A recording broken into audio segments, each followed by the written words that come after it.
சீராக்க ஞானம் அதிகாரம் 43. கதிரவன்.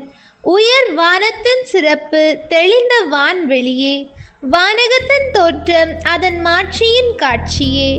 கதிரவன் தோன்றி எழும்போதே அறிவிக்கிறது. உன்னத இறைவனின் கைவேலையாகிய அது எத்தனை வியப்புக்குரியது! அது நண்பகலில் நிலத்தை சுட்டரிக்கிறது. அதனுடைய கடும் வெப்பத்தை தாங்கக்கூடியவர் எவர்? சூளையை கவனிப்போர் கடும் வெப்பத்தில் வேலை செய்கின்றனர். கதிரவன் அதைவிட மும்மடங்காய் மலையை எரிக்கிறது. நெருப்பு கதிர்களை வீசுகிறது. தன்னுடைய ஒளி கதிர்களால் கண்களை குருடாக்குகிறது. அதனை படைத்தவர் மாபெரும் ஆண்டவர். அவருடைய கட்டளையால் அது தன் வழியே விரைந்து செல்கிறது. நிலவு எப்போதும் குறித்த காலத்தில் நேரத்தையும் காலத்தின் குறியையும் காட்டுகிறது. நிலவை கொண்டே திருநாள்கள் குறிக்கப்படுகின்றன. அது வளர்ந்து முழுமை அடைந்த பின் தேய்கிறது. அதனை கொண்டே மாதங்கள் பெயரிடப்படுகின்றன. அது வளர்மதியாக மாறும் வகை எத்துணை வியப்புக்குரியது!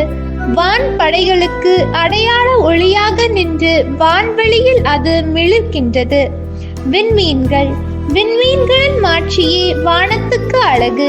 உயர் வானத்தில் இருக்கும் ஆண்டவருடைய ஒளி மிகுந்த அணிகலன்.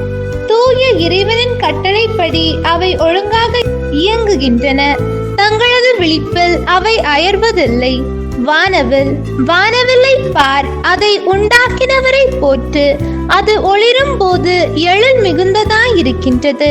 தனது மாட்சி மிகுந்த வில்லால் வானத்தை அது சுற்றி வளைகிறது. உன்னத இறைவனின் கைகளே அதை விரித்து வைத்தன. இயற்கையின் விந்தைகள்.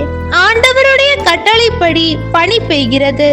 அவர்தம் முடிவுகளை செயல்படுத்த மின்னல்கள் விரைகின்றன. ஆகையால் கருவூலங்கள் திறக்கப்படுகின்றன. பறவைகள் போல முகில்கள் பறக்கின்றன. அவர் தமது வலிமையால் முகில்களுக்கு வலிமையூட்டுகிறார். ஆலங்கட்டிகள் உடைந்து சிதறுகின்றன. அவர் தோன்றும் போது மலைகள் நடுங்குகின்றன. அவருடைய திருவுளத்தால் தென்றல் வீசுகிறது. அவரது இடியின் ஓசை நிலத்தை துன்பத்தால் நெளிய செய்கிறது. வடக்கிலிருந்து வரும் புயற்காற்றும் சூறாவளியும் இவ்வாறே செய்கின்றன. கீழே இறங்கும் பறவையைப் போல பனியை அவர் தூவி விடுகிறார். உட்கார வரும் வெட்டு கிளியைப் போல் அது இறங்குகிறது. அதன் வெண்மையின் அழகை கண்டு கண் வியப்படுகிறது. அது பொழிவதைக் கண்டு உள்ளம் திகைக்கிறது. அவர் உப்பை போல் உறைவணியை நிலத்தின் மீது தெளிக்கிறார்.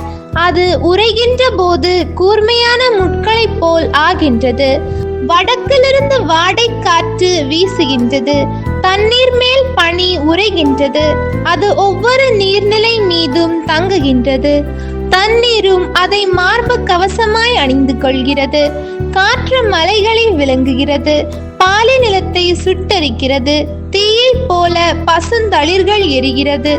ஆனால் கார்முகில் விரைவில் எல்லாவற்றையும் நலமுற செய்கிறது. பனி திவலைகள் விழும்போது வெப்பம் தணிகின்றது. தமது திட்டத்தால் அவர் ஆழ்கடலை அமைதிப்படுத்தினார். அதில் தீவுகளை அமைத்தார். கடலில் பயணம் செய்வோர் அதன் பேரிடர்களை கூறுகின்றனர். நாம் காதால் கேட்டு வியப்படைகிறோம். அங்கே விந்தையான வியப்புக்குரிய படைப்புகள் உள்ளன. எல்லா வகை உயிரினங்களும் கடலில் வாழும் மிகப்பெரிய விலங்குகளும் உள்ளன. அவரால் அவருடைய தூதர் வெற்றி காண்பர். அவருடைய சொல் அனைத்தையும் ஒருங்கிணைக்கும். நான் இன்னும் பல சொல்லலாம், ஆயினும் முழுமையாய் சொல்ல முடியாது. சுருங்க கூறின் அனைத்தும் அவரே.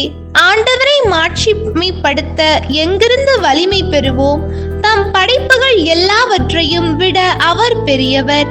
அவர் அஞ்சுவதற்கு உரியவர், மிக பெரியவர். அவருடைய வலிமை வியப்புக்குரியது. ஆண்டவரை மாட்சிப்படுத்துங்கள். உங்களால் முடியும் அளவிற்கு அவரை உயர்த்துங்கள். ஏனெனில் அவர் அதனினும் மேலானவர். உங்கள் வலிமையெல்லாம் கூட்டி அவரை உயர்த்துங்கள். சோர்ந்து விடாதீர்கள், ஏனெனில் போதிய அளவு அவரை புகழ முடியாது. ஆண்டவரை கண்டவர் யார்? அவரை பற்றி எடுத்துரைப்பவர் யார்?